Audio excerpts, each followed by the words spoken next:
sunnatihi ila yaumiddin. Amma ba'd. Bagi Ustaz, Tuan Imam, Tuan Bilal, pengurusi li jawatankuasa masjid,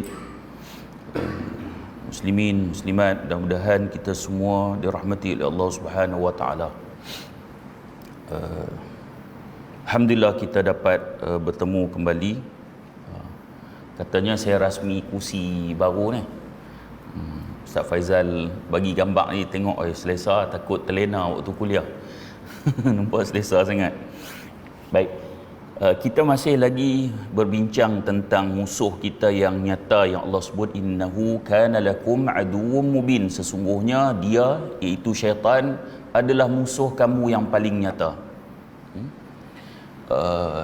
Sebab tu kita sebut, apabila kita tidak menyedari ada musuh yang sentiasa bersama dengan kita, akhirnya kita akan tertewas. Contoh ataupun analogi, orang main bola. Bila pasukan nak main bola ni, dia kena tahu siapa musuh dia, apa kekuatan musuh dia, dan apa kelemahan musuh dia, strategi apa musuh dia pakai, siapa pemain yang paling kuat sekali, di mana titik lemah musuh. Semua benda tu nak kena ambil tahu. Dan jangan lupa pula tengok diri kita. Jangan ambil tahu musuh je tanpa kita mengenali apa kekuatan kita, apa kelemahan kita. Dan seperti yang kita sebut tadi ni untuk musuh tu. Baik. Jadi musuh yang telah berjanji kepada Allah untuk menyesatkan manusia, mendatangi manusia daripada depan, daripada belakang, kanan, kiri, atas, bawah, datang dari semua sudut. Bersungguhnya syaitan ini untuk menyesatkan kita. Kita dah bincang beberapa perkara untuk menjauhkan syaitan daripada kita. Kita sambung kembali dalam beberapa ayat Al-Quran dan begitu juga hadis berkaitan bagaimana menjauhkan syaitan daripada kita. Baik. Daripada Abul A'la bahawa Uthman bin Abil As, dia datang kepada Nabi, dia berkata, wahai Rasulullah, sesungguhnya syaitan mengganggu salat dan bacaanku, ia menggodaku. Sahabat ni dia datang, dia jumpa Nabi, dia kata salat dia terganggu, syaitan ganggu dia sehingga mengganggu bacaan dia. Lalu Rasulullah kemudian bersabda, kata Rasulullah, dzaka syaitanun yuqalu lahu khinzib fa idza ahsastahu fata'awwadhu billah minhu wadfil ala yasarik thalathan. Qal faf'altu dhalika fa'adhhabahu Allahu anni. Nabi kata, bila sahabat ni mengadu solat dia terganggu, bacaan dalam solat dia terganggu, Nabi kata tu syaitan. Yang mengganggu dalam salat tu syaitan yang dipanggil sebagai khinzib. Nama syaitan tu. Nabi kata, kalau kamu merasa diganggu, macam mana kita rasa diganggu? Adakah syaitan bisik, ni aku syaitan ni? Maksudnya kita mula lalai daripada menumpukan dalam salat kita, itu bermakna kita sudah mula diganggu. Teringat macam-macam, tu mula diganggu tu. Kalau kita layan, maknanya kita layan, kita menerima gangguan syaitan tu. Baik. Jadi apabila diganggu, macam mana nak buat? Nabi dah ajak dah. Nabi kata, jika kamu merasa diganggu, mintalah perlindungan kepada Allah daripada syaitan tersebut. Kemudian ludahlah ke sebelah kirimu sebanyak 3 kali. Kemudian dalam hadis ni dia kata Uthman melakukan seperti itu. Kemudian Allah telah menghalau syaitan itu daripadanya. Hadis sahih riwayat Imam Muslim. Jadi bila syaitan ganggu dalam solat, disebut dalam hadis ni ludah ke sebelah kirimu sebanyak 3 kali. Kan? Dia tak pernah dengar macam mana nak ludah pula ni. Lagi dalam masjid pakai duk main ludah pula. Baik. Yang dimaksudkan ludah di sebelah kiri, bentuk dia dengan disebut dalam ni meniupkan udara yang mengandungi sedikit air liur. Maksudnya macam sikit lah. Macam auzubillahi minasyaitanir. Sikit je. Maksudnya hampir tak disedari dengan orang lain.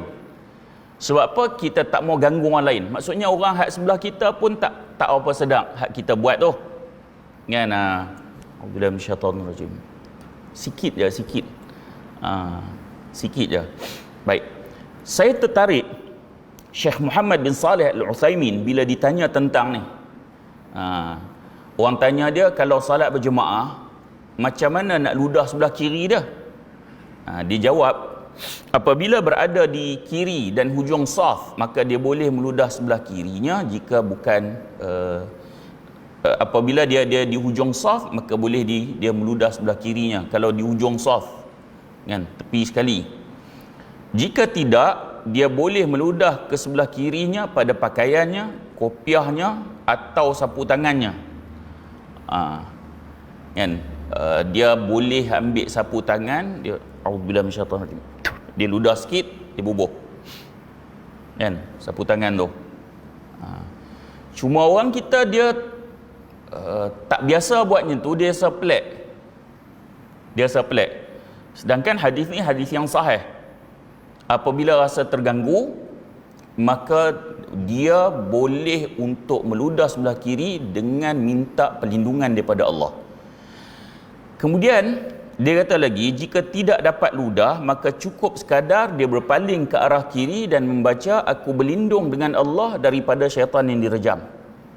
Kalau dia tak dapat ludah, ataupun dia rasa kalau dia buat macam tu akan mengganggu orang lain, cukup dia berpaling sedikit belah kiri, a'udzubillahi minasyaitanir rajim, minta perlindungan kepada Allah daripada syaitan yang direjam, sekiranya salat kita terganggu. Kan? Kita ni salat ni, kalau masa kan iman di sisi Ahlus Sunnah wal Jamaah, iman ni dia meningkat dan menurun. Waktu iman meningkat ni, kira kita fokus lah. Kalau solat ni ingat pada Allah, kan, gangguan tu kurang. Tapi kalau masa iman rendah, gangguan lebih mudah masuk, bahkan lebih malang lagi apabila kita layan gangguan tu. Kalau kita rasa macam tak boleh, duk terganggu juga, minta perlindungan kepada Allah daripada syaitan yang direjam, a'udzubillahi minasyaitanir rajim, meludah sedikit di belah kiri, kan, sikit dah beralih belah kiri, tak perlu beralih sampai tengok belah sana terus. Baik, kemudian daripada Aisyah radhiyallahu anha, dia bertanya pada Rasulullah SAW mengenai menoleh dalam salat, kan. Maksudnya dia salat, dia tengok kiri, dia tengok kanan, menoleh dalam salat. Lalu Nabi jawab, Nabi kata, huwa ikhtilasun yakhtalisu syaitanu min salati ahadikum. Hadis Bukhari, Sahih Bukhari. Nabi kata itu adalah syaitan yang mencuri dari salat seorang di antara kalian. Kalau orang tu dia toleh, dia beralih, tengok sana, tengok sini, maksudnya syaitan telah mencuri dalam salat orang tu. Kan? Kalau tengok perbincangan ulama, ada yang kata maksudnya nak curi pahala orang tu supaya dia tidak khusyuk. Dia tengok mata, nak curi pahala. Dia tak mau manusia tu dapat pahala yang banyak. Jadi itu cara dia nak curi pahala daripada orang tu, lalu dia menggoda orang tu supaya memandang ataupun menoleh ke arah lain. Tidak fokus. Baik. Kemudian antaranya lagi hadis pada Abu Sa'id Al-Khudri radhiyallahu anhu, ia berkata bahawa Nabi SAW bersabda, idza marra baina yaday ahadikum syai'un wa huwa yusalli falyamna'hu fa in aba falyamna'hu fa in aba falyuqatilhu fa innama huwa syaitan. Hadis Bukhari dan Muslim. Nabi kata jika ada yang lalu di hadapan salah seorang di antara kalian yang sedang salat, maka Nabi kata falyamna'hu, cegah dia. Kalau dia nak lalu depan kita, Nabi kata cegah dia, halang dia. Kemudian Nabi kata kalau dia masih nak lalu lagi, Nabi kata halang. Maksudnya qadar tu adalah qadar antara kita dengan tempat kita sujud. Nah, tempat kita sujud. Dia nak lalu depan kita, dua kali sebut. Nabi kata kalau nak lalu cegah dia. Kalau nak lalu cegah dia. Kalau nak lalu lagi, Nabi guna ayat ataupun perkataan falyuqatilhu. Kalau terjemah secara teks dalam bahasa Arab ni, kira bunuh dia. Namun para ulama bincang yang Nabi maksudkan dalam hadis ni, cegah dia dengan keras. Dan Nabi sebut selepas itu fa innama huwa syaitan. Sesungguhnya dia tu syaitan. Sebab ganggu orang yang sedang salat. Jadi kita sedang salat, kalau orang lalu kita boleh halang. Kan? Boleh halang. Jangan dia pula jenis tak reti, Allah duduk salam pula. Kita halang kan. Kita halang dia buat salam kan. Maknanya kita boleh halang dia. Nabi kata kalau dia nak lalu juga, halang lagi. Kalau dia nak lalu juga, falyuqatilhu, halang dengan keras. Halang dengan keras. Nabi kata sesungguhnya dia adalah syaitan. Jadi siapa-siapa nak lintas, kita halang. Itu adalah perintah Nabi. Itu adalah perintah Nabi. Baik. Kemudian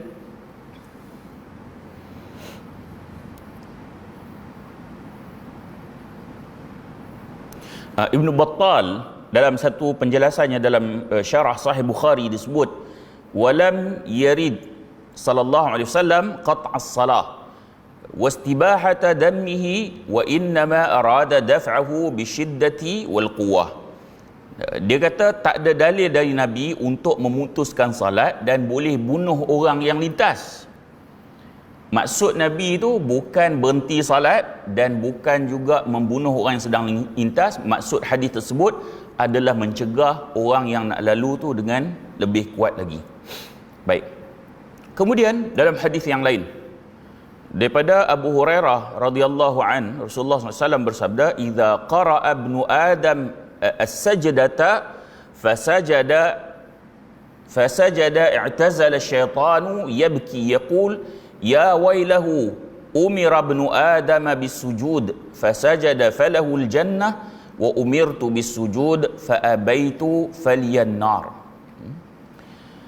Nabi SAW bersabda, Nabi sebut hadis sahih Muslim, Nabi kata jika anak Adam membaca ayat sajadah, sajadah ni dalam Quran dia ada 14 tempat kan, 14 tempat.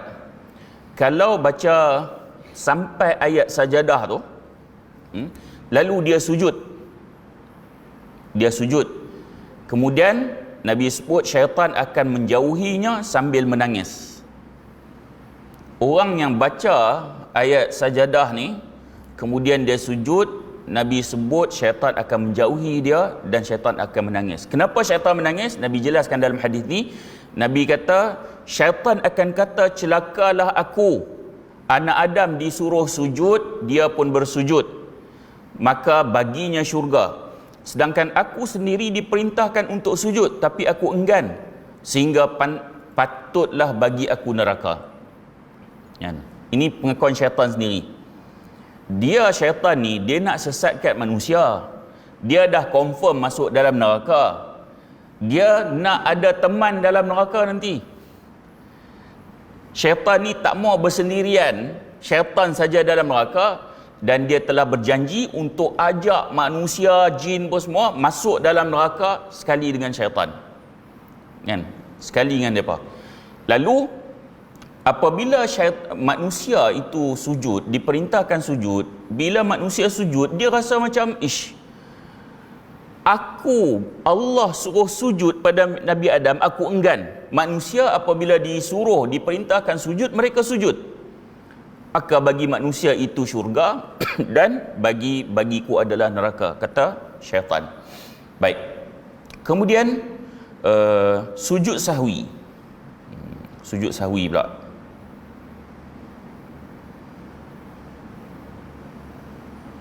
Tadi ni kita bincang yang sajdah ni. Itu kalau dalam salat, kalau di luar salat nama sujud tilawah. Tilawah.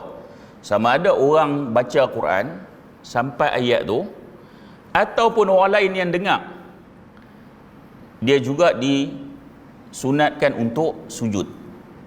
Bukan orang yang baca aja, orang yang dengar juga disunatkan untuk sujud. Baik. Hadis pada Abu Sa'id Al-Khudri, Rasulullah SAW bersabda, "Idza syakka ahadukum fi salatihi falam yadri kam shalla thalathan am arba'an فليطرح الشك وليبني على ما استيقن ثم يسجد سجدتين قبل أن يسلم فإن كان صلى خمسا شفعنا له صلاته وإن كان صلى إتماما لأربع كانتا ترغيما للشيطان." Nabi kata apabila salah seorang daripada kalian yang syak ataupun ragu dalam salat, kemudian dia tak tahu berapa rakaat, 3 atau 4. Dia salat, dia syak dalam hati dia 3 ke 4, dia syak. Lalu Nabi kata hendaklah dia buang keraguan dan ambil yang yakin. Apa maksud buang yang ragu, ambil yang yakin? Dia bila dia syak 3 ke 4, maksudnya 3 tu dah confirm 3 tu dah confirm Yang dia syak tu hak 4 tu. Jadi Nabi suruh ambil yang hak yakin, yang confirm 3 tu, ambil yang tu, kerana yang 4 tu syak. Jadi ambil yang yakin, yang 3 tu, kemudian yang 4 tu yang syak. Nabi kata kemudian sujudlah 2 kali sebelum salam. Jika ternyata ia salat 5 rakaat, sujudnya telah menggenapkan salatnya. Lalu jika ternyata salatnya memang 4 rakaat, sujudnya tersebut sebagai penghinaan kepada syaitan. Hadis sahih Muslim. Jadi Nabi sebut bila orang tu ragu 3 ke 4, Nabi suruh ambil yang yakin 3. Tiba-tiba sebenarnya memang dia dah salat 4, dia pergi tambah pula 1 jadi 5. Nabi kata hak sujud sawi 2 kali itu menggenapkan, maksudnya menjadikan salat dia macam 4 kerana digantikan dengan sujud sahwi. Adapun jika sekiranya memang 3, kemudian dia tambah 1 lagi jadi 4, kemudian dia buat sujud sahwi, dalam hadis ni sebut sujudnya tersebut sebagai penghinaan pada syaitan. Maksudnya syaitan akan terhina, padan muka nak goda aku sangat, aku buat betul ni. Aku buat betul, itu maksud dia. Baik. Kalau kita tengok dalam mazhab Syafi'i, tuan-tuan, dalam fiqh manhaji ada benda ni. Dalam fiqh manhaji ada, kalau mazhab Syafi'i bab sujud sahwi ni, dia kalau tinggalkan sebahagian daripada sunat ab'ad, sunat ab'ad, contoh dia tinggalkan tasyahud awal, kan? Tasyahud awal dia bukan rukun, dia sunat ab'ad. Kalau dia tertinggal, maka dia kena ganti dengan sujud sahwi. Ramai ada tempat yang dia tak faham, dia imam tersilap, tak duduk tahiyat awal, terus bangun dah untuk rakaat ketiga. Yang belakang ni subhanallah, dia duduk tahiyat subhanallah. Perlu tak subhanallah tu?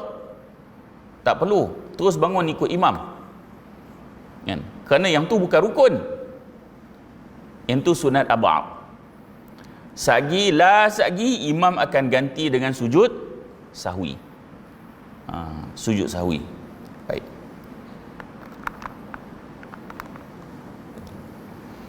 Kemudian begitu juga ragu dalam jumlah salat, jumlah rakaat juga kena sujud sahwi. Kemudian melakukan perbuatan yang diharamkan dalam keadaan lupa. Kalau perkara tersebut dibuat secara sengaja, dia batal lah. Yang ni kita sebut kalau dia buat tu secara tidak sengaja. Contohnya, dia bercakap sedikit, dia tercakap. Bukan saja cakap, dia tercakap. Dia kucing tak, oh mak aku, dia terkejut. Batal ke tak? Tak batal. Tak batal. Yang batal tu saja cakap. Handphone bunyi, dia angkat tengah solat, dia pembuh. Yang tu batal. Yang tu batal. Ada pun yang tak sengaja tadi ni, di sisi dalam mazhab Syafi'i, dia kena melakukan sujud sahwi. Kena buat sujud sahwi lagi. Kemudian baca surah selain tempatnya. Contoh, dia baca pada tasyahud awal umpamanya. Sebab kalau tasyahud akhir ataupun tahiyat akhir ni, dia bacaan tu rukun. Kalau masa tasyahud awal tu, dia pergi baca Fatihah. Patutnya tahiyat tu kan, dia pun Alhamdulillah Rabbil Alamin Ar-Rahman Ar-Rahim, dia kena sujud sahwi. Dia kena sujud sahwi. Baik.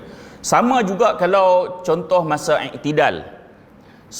Sebab bacaan dalam i'tidal tu bukan rukun, bukan baca rukun. Dia pergi baca surah. Kan? Dia rukuk, Sami Allahu liman hamidah, dia pun Bismillahirrahmanirrahim, Qul huwallahu ahad, dia baca surah. Kan? Perbuatan itu menyalahi sunnah, maka dia perlu untuk buat sujud sahwi. Buat sujud sahwi. Kita boleh rujuk dalam fiqh manhaji benda ni. Baik. Kemudian dalam hadis yang lain daripada Ibnu Umar, Rasulullah SAW bersabda, Rasulullah kata, la taharrau bi salatikum tulu'ash syamsi wala ghurubaha fa innaha tatlu'u bi qarna syaitan. Nabi kata, janganlah mengerjakan salat kalian ketika matahari terbit dan matahari tenggelam, kerana ketika itu terbit dua tanduk syaitan. Hadis ni ada dalam Bukhari, ada juga dalam Muslim. Baik. Kenapa Nabi tak bagi salat ketika naik matahari dan tenggelam matahari? Dia ada penjelasan dalam hadis yang lain. Ada penjelasan dalam hadis yang lain. Dalam hadis juga riwayat Imam Muslim, bila Nabi jelaskan larangan waktu salat melalui perkataan baginda kepada Amr bin Abbasah, dia sebut, saya baca terjemahan hadis ni agak sedikit panjang, kerjakanlah salat subuh, kemudian hentikanlah salat hingga matahari terbit dan naik. Kan? Masa matahari terbit, masa matahari naik tu, berhenti dulu salat. Nabi kata, kerana sesungguhnya ketika terbit matahari berada di antara dua tanduk syaitan. Pada ketika itu orang-orang kafir sujud kepada matahari. Setelah itu Nabi kata, salatlah. Dan salat itu disaksikan dan dihadiri hingga bayangan naik setinggi tombak. Kemudian hentikanlah salat kerana waktu itu Jahannam sedang bergolak. Jika bayangan telah condong ke barat, maka salatlah, kerana sesungguhnya salat itu dihadiri dan disaksikan hingga engkau salat asar. Maksudnya apabila tegak matahari atas kepala tu, dia tak boleh salat sehingga condong sedikit, barulah boleh salat semula. Kerana Nabi kata waktu tu Jahannam sedang menggelegak. Kemudian Nabi kata lepas tu boleh salat balik. Boleh salat balik, salat sunat. Kemudian sehinggalah kamu salat asar. Kemudian selepas salat asar, Nabi sebut, hentikanlah salat hingga matahari terbenam, kerana sesungguhnya ia terbenam di antara dua tanduk syaitan, dan ketika itu orang-orang kafir sujud kepada matahari. Maksudnya perbuatan yang matahari naik, matahari turun, yang dalam hadis yang pertama tu dijelaskan dalam hadis ni, nak menyalahi dengan perbuatan orang kafir yang menyembah matahari. Yang menyembah matahari. Baik. Kemudian antara nak menjauhkan syaitan lagi adalah membaca zikir. Kan? Daripada Uthman bin Affan, dia kata Rasulullah SAW bersabda, ma min abdin yaqul fi sabahi kulla yawmin wa masa'in kulla lailatin bismillahilladzi la yadhurru ma'asmi syai'un fil ardi wala fis sama'i wa huwas samiul alim thalatha marrat illa lam yadhurruhu syai'. Nabi kata tidaklah seorang hamba mengucapkan setiap pagi dan setiap petangnya fi sabah kulla yaum wa masa kulla lailah. Maksudnya setiap pagi dan setiap petang ataupun setiap malam dengan zikir bismillahilladzi la yadhurru ma'asmihi syai'un fil ardi wala fis sama'i wa huwas samiul alim. Nabi sebut 3 kali. Nabi kata kalau baca tu pagi 3 kali, petang ataupun malam 3 kali, Nabi kata tak ada yang dapat untuk memudaratkan dia ataupun membahayakan dia di bumi dan tidak juga di langit. Kita buat tak? Ya, nah. Buat alhamdulillah. Buat alhamdulillah. Baik. Kalau tak buat, mula buat. Kan? Mula buat. Tak susah pun. Nabi sebut baca pagi 3 kali, petang ataupun siang 3 kali, malam 3 kali. Bacaan simple. Kadang-kadang orang pi cari, kalau tak mau mudarat ni pi cari kat tok guru apalah bacaan hak mau powernya. Sedangkan Nabi dah ajak zikir ni. Tidak membahayakan dia di dunia dan tidak membahayakan dia di langit, di bumi dan di langit. Baik. Kemudian dalam akhir hadis tersebut bahawa Abban bin Uthman, anak kepada Uthman, dia lumpuh sebahagian badan. Lalu ada seorang yang dengar hadis pada Abban ni, lalu dia tengok Abban. Kan? Dia tengok Abban, lalu Abban dia kata, "Ma laka tanzur ilai?" فوالله ما كذبت على عثمان ولا كذب عثمان على النبي صلى الله عليه وسلم ولكن اليوم الذي أصابني فيه ما أصابني غضبت فنسيت أن أقولها. Sebab Abban ni dia baca hadis pada ayah dia Uthman ambil daripada Rasulullah. Lalu ada orang yang datang jumpa Abban ni, Abban anak-anak pada Uthman ni. Sebab Abban ni dia lumpuh sebahagian badan. Jadi sahabat dengar hadis ni duk tengok Abban. Betul ke? Sebab dia riwayat hadis ni kalau baca siang 3 kali, malam 3 kali, tak mudarat di bumi, tak mudarat di langit. Lalu Abban dia perasan. Lalu Abban kata, "Demi Allah, kenapa kamu tengok aku macam tu?" Abban perasan orang tu duk tengok. Dia kata, "Kenapa kamu tengok macam tu?" Abban sedang. Dia kata, "Aku tidaklah mendustakan hadis daripada Uthman. Uthman pun tidak mungkin berdusta atas nama Nabi." Dia kata, "Aku tak mungkin bohong atas nama ayah aku ni, Uthman. Dan Uthman tak mungkin berdusta atas nama Nabi. Apa yang Nabi sebut tu memang betul." Maksudnya kalau baca ni, dia tak akan mudarat di bumi, tak akan mudarat di langit. Cuma dia kata apa? Akan tetapi hari ini terjadi apa yang sudah terjadi. Aku sedang marah, lantas aku lupa membaca zikir tersebut. Dia tak boleh jadi tu ketika dia lalai. Hari tu dia marah, dia lupa baca zikir tu, maka terjadilah pada dia. Baik. Kemudian hadis yang lain daripada Mu'adz bin Abdullah bin Khubaib, dia bapaknya radhiyallahu anhum, dia berkata, "Kharajna fi lailati matarin wa dhulmatin shadidatin natlubu Rasulullah sallallahu alaihi wasallam liyusalli lana fa adraknahu faqala asallaytum falam aqul shay'an faqala qul falam aqul shay'an thumma qala qul falam aqul shay'an ثم قال قل فقلت يا رسول الله ما أقول قال قل هو الله أحد والمعوذتين حين تمسي وحين تصبح 3 مرات تكفيك من كل شيء.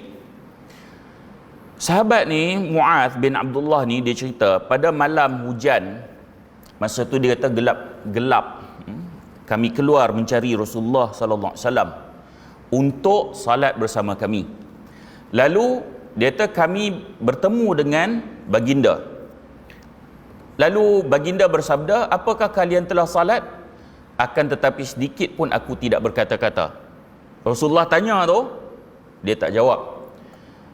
Kemudian baginda bersabda, katakanlah, akan tapi sedikit pun aku tidak berkata-kata. Dia tak jawab, dia tak kata apa.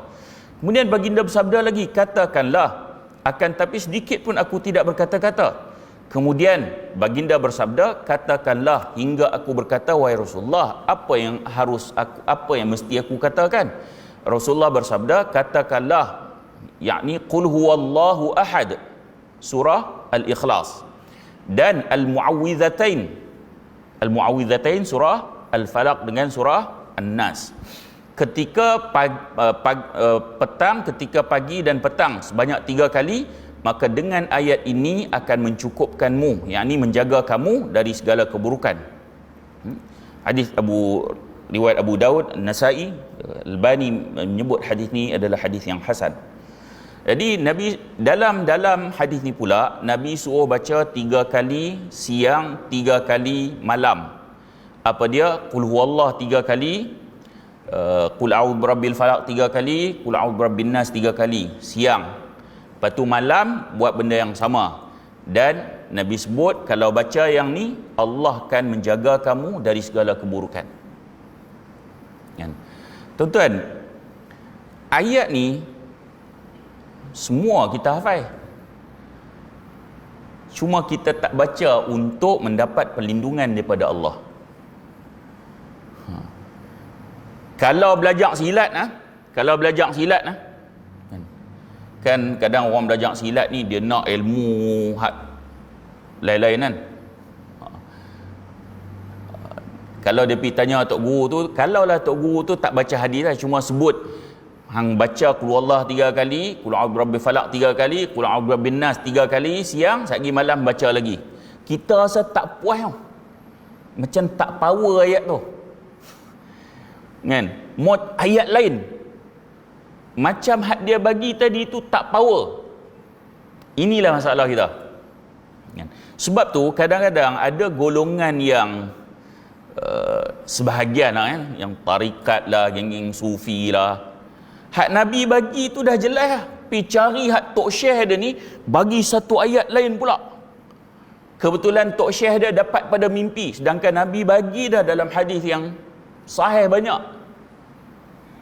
Tak perlu serabut kepala. Nabi suruh baca Qul huwallah 3 kali, Qul a'udzu birabbil falaq 3 kali, Qul a'udzu birabbin nas 3 kali siang, satgi malam baca 3 kali. Ataupun dalam hadis yang lain, bismillahirrahmanirrahim, la yadurru ma'asmi syai'un fil ardi wala fis sama'i wa huwas samiul alim, 3 kali siang, satgi 3 kali malam. Hak ni telah disebut oleh Nabi SAW. Seolah apa yang Nabi bagi tu tak berapa power lagi, Tok Syekh dia bagi lagi power. Kan? Baik.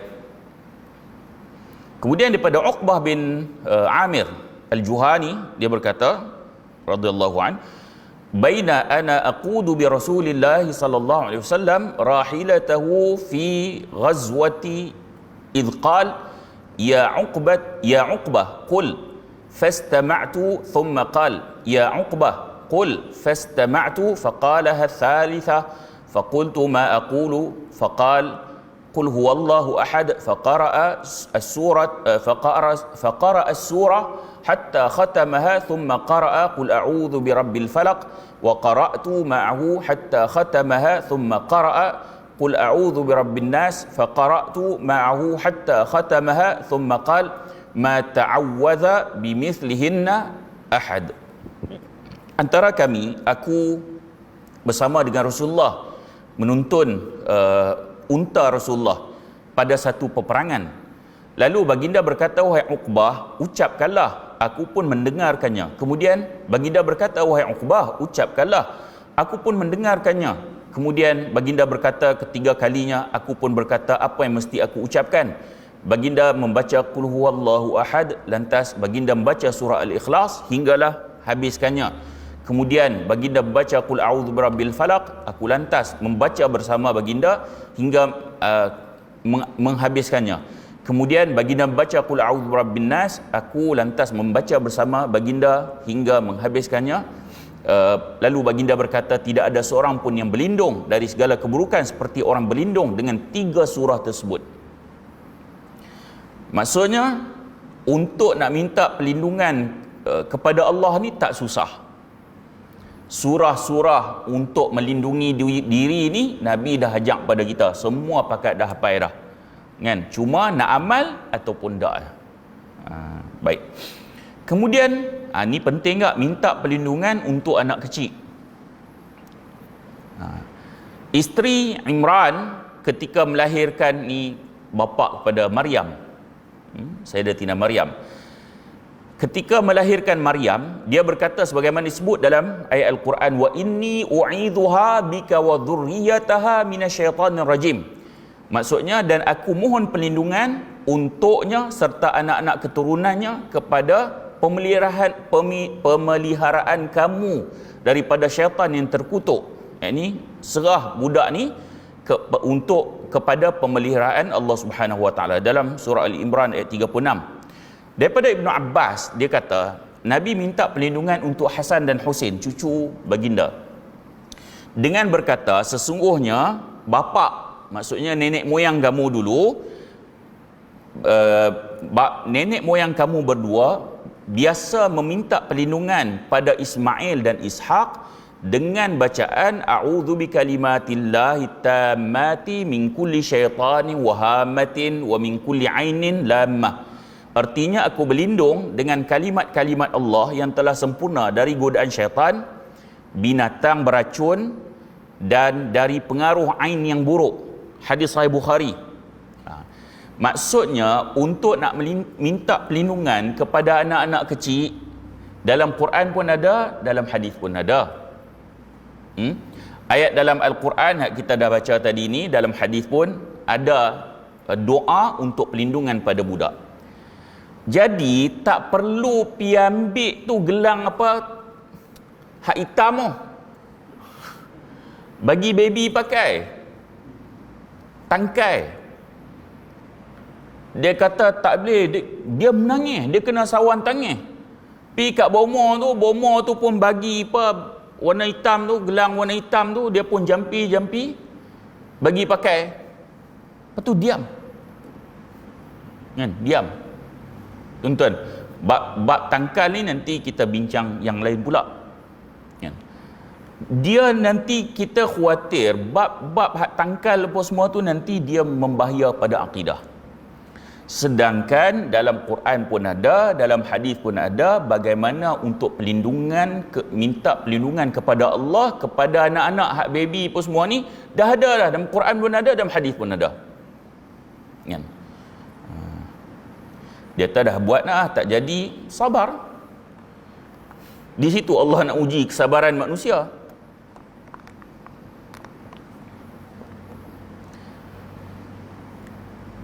Tak semestinya apa yang kita minta tu Allah bagi terus kan. Nabi melalui susah payah, Nabi luka-luka, Nabi kelaparan, Nabi dihina, macam-macam yang Nabi lalui. So apa kalau kita minta tu belum dapat lagi, sabar. Syaitan bila kita minta tu, hang minta tak jadi, hampir minta pada bomo tu. Dengar cerita bomo tu, satgi dia bagi pakai gelang tu, insya-Allah lah, diam insya-Allah. Kan? Hak tu yang syaitan nak tu. Yang tu yang syaitan nak tu. Baik. Kemudian nak masuk ni kan, kita bagi laluan azan dulu, nanti kita akan sambung 1-2 hadis lagi insya-Allah.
Baik, sikit lagi.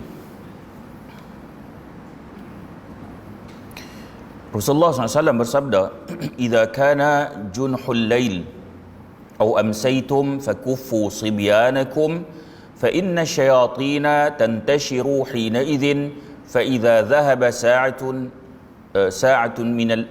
minal laili fahulluhum wa ughliqul abwab wadhkuru ismallah fa inna syaitana la yaftahu baban mughlaqan."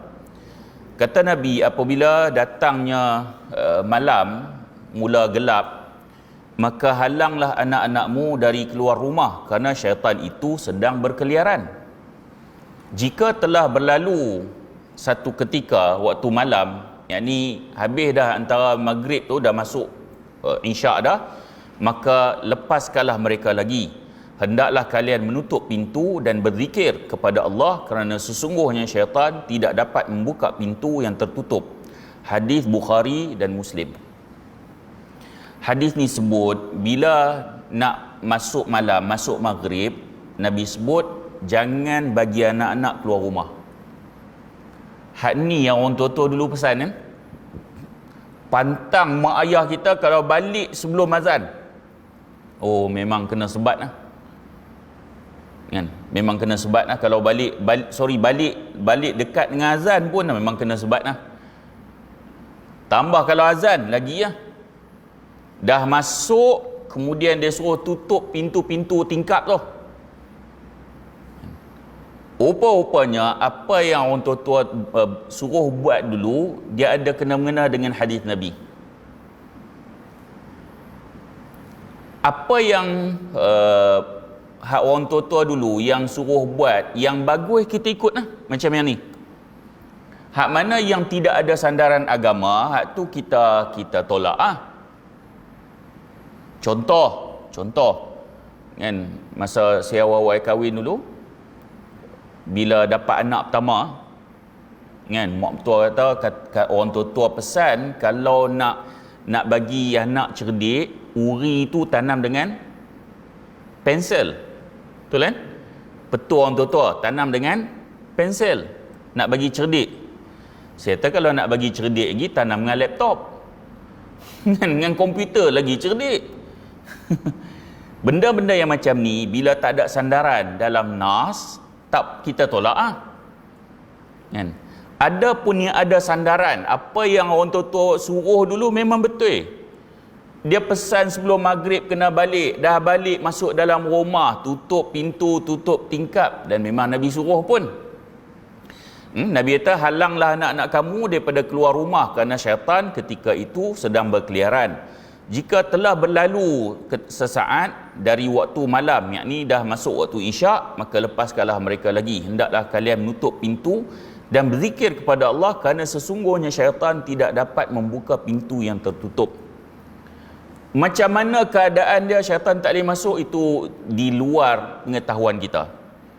Yang penting bila Nabi suruh sebelum maghrib ataupun maghrib, anak-anak duduk dalam rumah kan? Melainkan kalau pergi ke masjid lah, itu cerita lain lah kan? Ini hak, terutama hak jenis hak kecil-kecil ni, hak kita duk kata gangguan kepada anak-anak ni, hendaklah diduduk dalam rumah, kita tutup pintu dan tutup tingkap. Yang ni Nabi arahkan, Nabi suruh. Dan Nabi kata hendaklah kalian bila dah tutup pintu berzikir kepada Allah. Maghrib dulu, orang tua dulu mana bagi kita duk hingang, duk main dah. Masa tu masa fokus kepada ibadat. Tapi sekarang masa maghrib lah kadang-kadang anak-anak duk main game. Masa maghrib lah anak-anak duk tengok TV, duk tengok YouTube. Kan? Maksudnya nak kena kembalikan balik apa orang tua dulu pesan. Kerana dia ada kaitan dengan apa yang disuruh dan dilarang oleh Nabi sallallahu alaihi wasallam. Kan? Okey. Maksudnya antara maghrib dan isyak tu kena hati-hati sungguh-sungguh. Masa tu bukan panjang pun. Kan? Bukan panjang pun.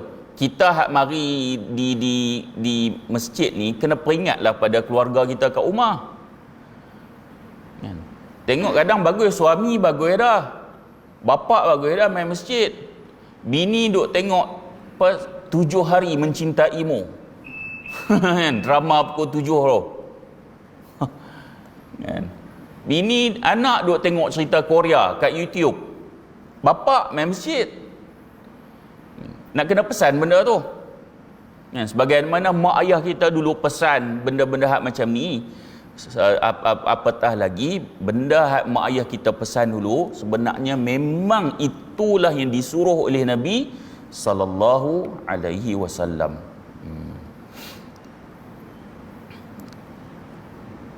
Nanti kita sebut sikit beberapa pandangan para ulama, kenapakah Nabi suruh tutup pintu pada malam hari. Kan? Ada beberapa pandangan ulama yang kita cuba ambil. InsyaAllah kita akan cuba jelaskan pada kuliah yang akan datang.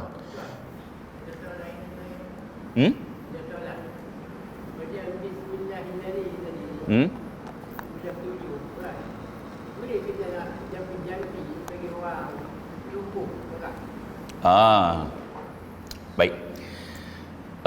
Tentang ayat tu, seperti mana ada seorang sahabat Nabi, bila dia pergi satu kampung, kemudian ada seorang tok penghulu kampung tu, dia kena binatang, sengatan binatang. Kemudian dia baca Al-Fatihah dengan syarat kalau sembuh kena bagi 100 ekor kambing kot. Kemudian dia baca Fatihah, kemudian tok penghulu tu sembuh. Lalu bila dia mengadu pada Nabi, Nabi membenarkan apa yang dia buat. Membenarkan apa yang dia buat.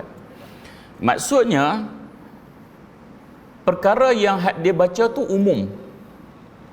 Ayat Al-Quran yang boleh menjadi syifa, sama ada kepada hati manusia ataupun boleh juga menjadi syifa kepada penyakit manusia.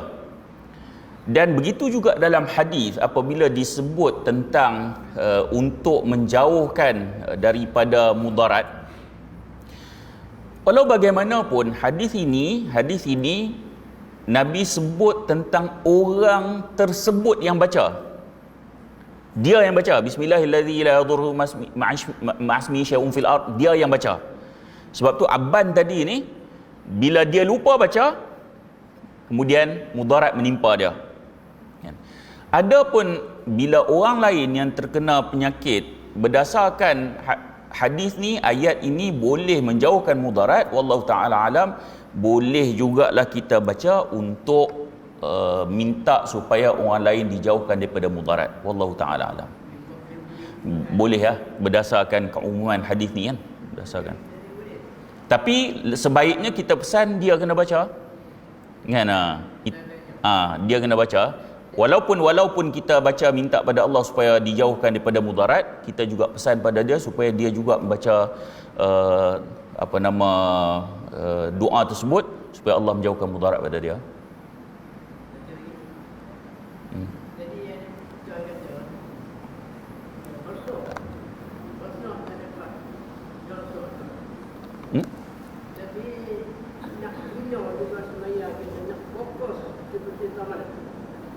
Semula kita dah rasa semaya, kita dapat rasa hati kita percaya, kita percaya masuk.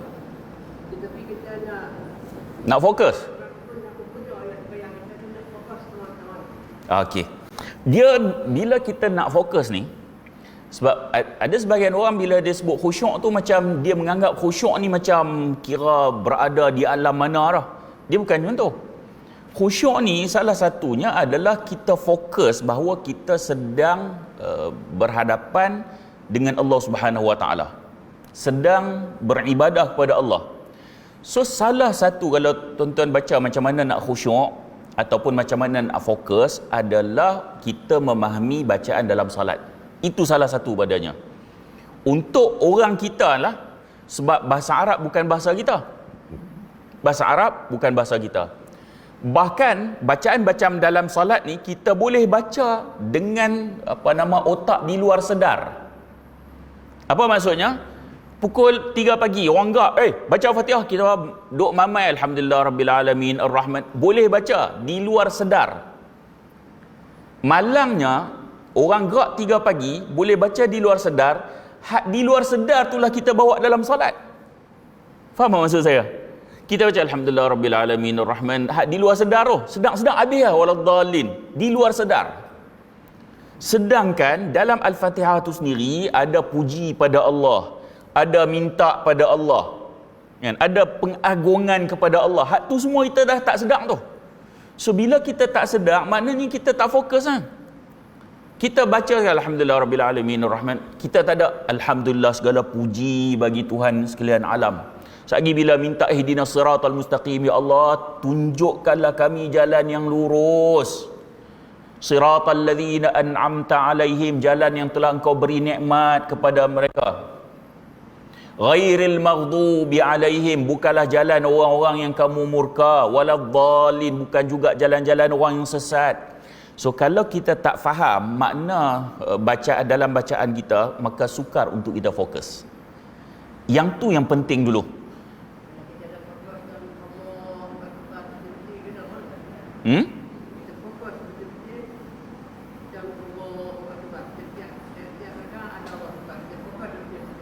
Tiap-tiap makna bacaan kita, sebab setiap bacaan tu dia ada makna dia, kan? Salat ni kita dialog dengan Allah. Dalam hadis menyebut kita dialog dengan Allah, bacaan Fatihah kita Allah akan jawab. So dialog tu perlu kita sedar. Kemudian bila kita rokok, kita puji Allah kan? Puji itu kita kena sedar kita sedang puji. Kita sujud pula, kita puji Allah. Kita sujud, kita baca tu dalam keadaan kita sedang puji Allah.